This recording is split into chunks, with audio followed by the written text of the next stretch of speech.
29 janvier 2021. En manchette, Action Chômage veut défaire les préjugés, un allègement des mesures de confinement est à venir et l'URLS Côte-Nord soutient 2 organismes forestvilllois.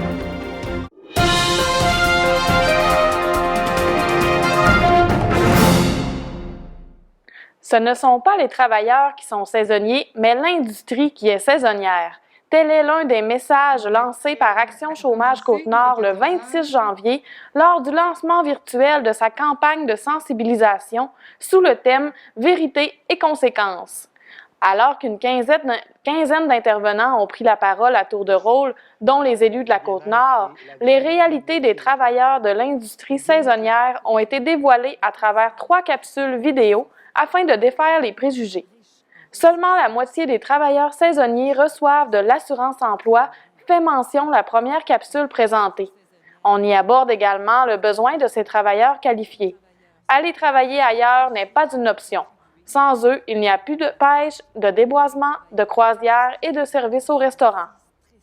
La préfète de la MRC de la Haute-Côte-Nord, Mme Micheline Anctil, s'est d'ailleurs exprimée sur la question en mentionnant que l'industrie de sa MRC est majoritairement saisonnière. Nos entreprises doivent, au fil des années, pouvoir compter sur le retour de leurs travailleuses et travailleurs, des gens expérimentés qu'ils ont eux-mêmes formés et qui assurent la rentabilité de nos entreprises d'année en année. D'autres types de travailleurs sont également touchés par l'absence de réforme de l'assurance-emploi, soit les employés à temps partiel, tels que mentionnés par Sylvain Lafrenière, coordonnateur du mouvement autonome et solidaire des sans-emploi. La réforme de 1996 a grandement affecté les conditions de ces travailleurs. Il a aussi dénoncé que le programme d'assurance-emploi actuel est une loi sexiste puisque les employés à temps partiel sont essentiellement des femmes. En 2018, 65 % des temps partiels étaient des femmes et cela augmente à 75 % si on prend le groupe de 25 à 54 ans, a-t-il dévoilé. Marilyn Gill, députée de Manicouagan, s'est avérée plutôt positive quant à l'avenir du programme d'assurance-emploi. Il y a un momentum présentement. Donc, le fait qu'on soit tous là en même temps aujourd'hui pour pouvoir signifier notre intérêt à changer la donne, à faire une réforme en profondeur de l'assurance-emploi, c'est un bon signe à donner. Le commissaire à la Commission de l'assurance-emploi du Canada, Pierre Laliberté, a expliqué les démarches réalisées pour l'amélioration du programme. Entre autres, la proposition de redécoupage de la carte des régions devait se terminer cet automne, mais a été remise en 2021 en raison de la COVID-19, tout comme le projet pilote pour les travailleurs saisonniers. Finalement, le politicologue et entrepreneur social Jonathan Drolet a conclu la présentation des intervenants en abordant le thème de la communication et en proposant une piste de solution pour défaire les préjugés, soit le bénévolat pendant la période de chômage. Très reconnaissante, la coordonnatrice d'Action Chômage Côte-Nord, Lynne Sirois, souhaite que le travail saisonnier soit reconnu par le gouvernement fédéral. Depuis le début de la pandémie, de nombreux emplois saisonniers ont été déclarés essentiels par le gouvernement du Québec. Que ce soit la pêche, la sylviculture, le tourisme, tous les travailleurs de ces secteurs ont repris le chemin du travail au printemps, malgré les doutes de chacun face à la pandémie. Il serait grand temps que le gouvernement canadien reconnaisse à son tour, et une fois pour toutes, l'importance de cette économie pour tout le pays. Les capsules vidéo dévoilées sont disponibles sur la page Facebook d'Action Chômage Côte-Nord. Le premier ministre François Legault avait de bonnes nouvelles à annoncer lors de son point de presse du 26 janvier. Selon lui, plusieurs régions auront droit à un allègement des mesures de confinement et de couvre-feu lors de la date butoir du 8 février. La Côte-Nord étant assurément une d'entre elles. Le nombre de nouveaux cas par jour ainsi que le nombre d'hospitalisations sont en diminution dans la province depuis quelques jours. Pour cette raison, le premier ministre devait annoncer dès la semaine prochaine un allègement des mesures de confinement qui sera effectif dès le 8 février. En date du 27 janvier, la Côte-Nord comptait 340 cas confirmés de COVID-19, plus précisément 26 pour la MRC de la Haute-Côte-Nord. 6 cas sont toujours considérés actifs et 3 décès ont été enregistrés depuis le début de la pandémie. Quant à l'économie, M. Legault a indiqué que des plans pour la relance se préparaient en coulisses. Un rapport de la Fédération canadienne de l'entreprise indépendante place le Québec en première place des provinces à ce qui a trait au pourcentage des entreprises en difficulté. Le premier ministre a terminé son point de presse en demandant aux Québécois d'être patients et de garder le moral. Le Conseil des maires de la MRC de la Haute-Côte-Nord, réuni en séance ordinaire le 19 janvier, a présenté un projet de règlement permettant la création d'un fonds de roulement de 200 000 $ qui servira d'outil de financement pour des acquisitions ou immobilisations futures. Les fonds nécessaires seront puisés à même le surplus accumulé du 31 décembre 2019, selon le rapport financier adopté en mai dernier. Pour pourvoir aux dépenses engagées relativement aux intérêts et au remboursement en capital des échéances annuelles de l'emprunt, le règlement prévoit prélever annuellement, à même le surplus accumulé de la MRC, les sommes requises pour maintenir ou ajuster la valeur du fonds de roulement en vigueur chaque année dans les prévisions budgétaires de la MRC. L'entrée en vigueur de ce nouveau fonds de roulement se tiendra après l'adoption du règlement à la prochaine réunion publique du Conseil des maires. Dans le cadre de la politique de soutien aux projets structurants, la MRC de la Haute-Côte-Nord a accordé une aide financière à 2 projets.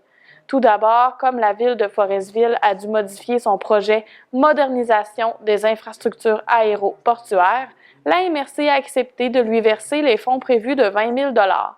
Quant au deuxième projet, il s'agit de l'aménagement de la cour de l'école Notre-Dame du Sacré-Cœur. La MRC de la Haute-Côte-Nord participera au projet pour un montant de 50 000 $.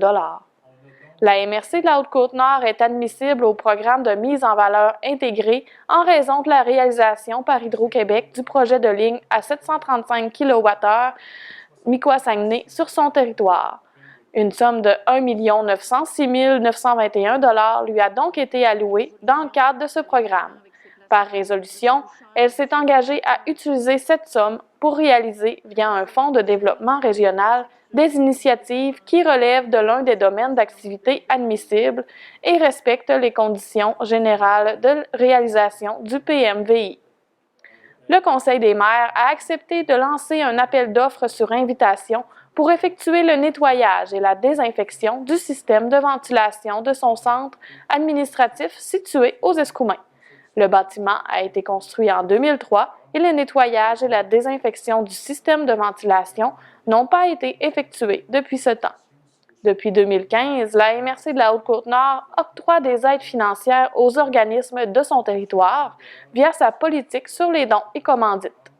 Cette année, 2 appels de projets seront lancés comparativement à un seul habituellement. Le premier appel, qui a pris fin le 30 novembre, a permis de remettre 5 000 $ sur un budget total de 9 750 $.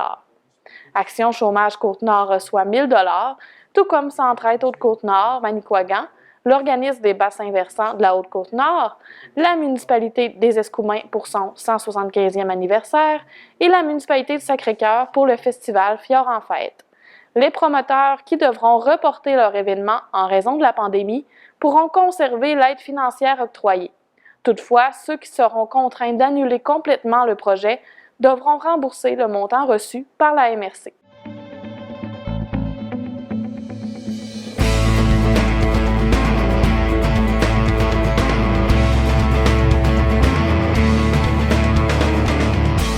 Dans le monde du sport, l'organisme des bassins versants de la Haute-Côte-Nord accueillera 50 jeunes pour une journée d'initiation à la pêche blanche.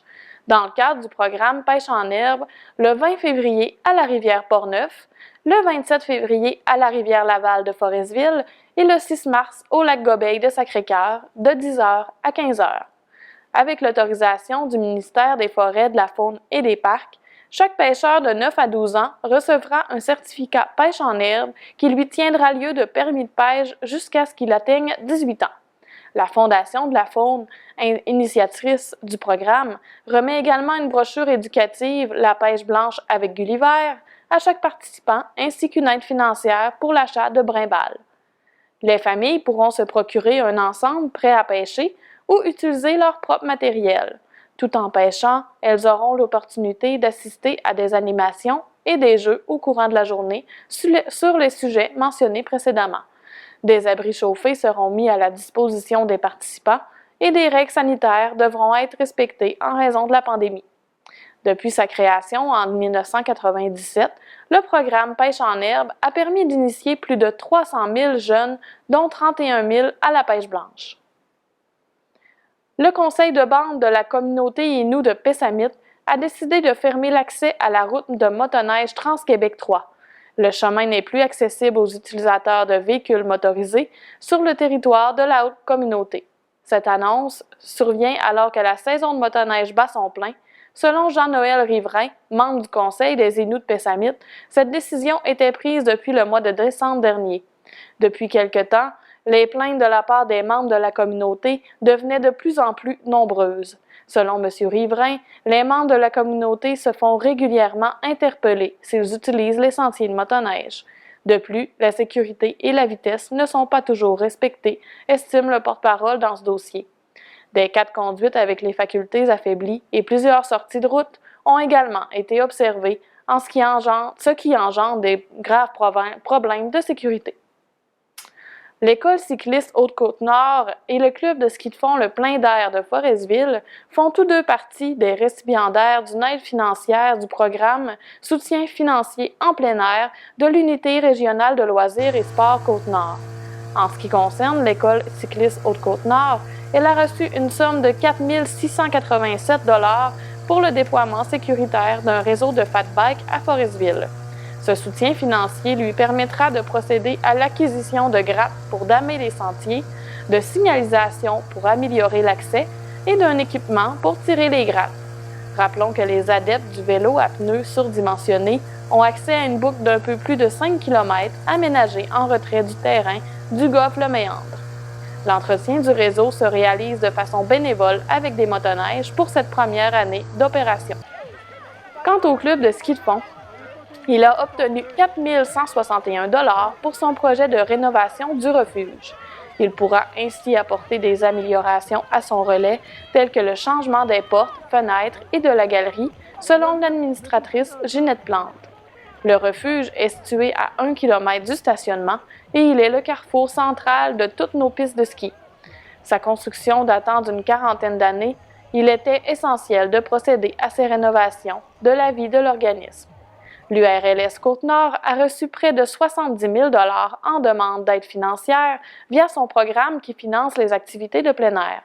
Les projets acceptés ont tous obtenu une lettre d'acceptation à la fin janvier.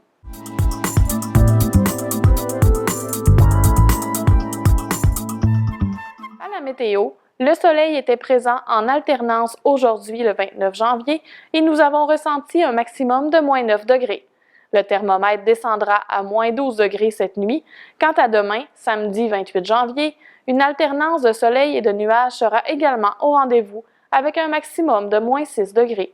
Le soleil se fera plus sentir dimanche avec un ciel dégagé et un maximum de moins 7 degrés. Bonne fin de journée et à la semaine prochaine pour un nouveau bulletin d'information.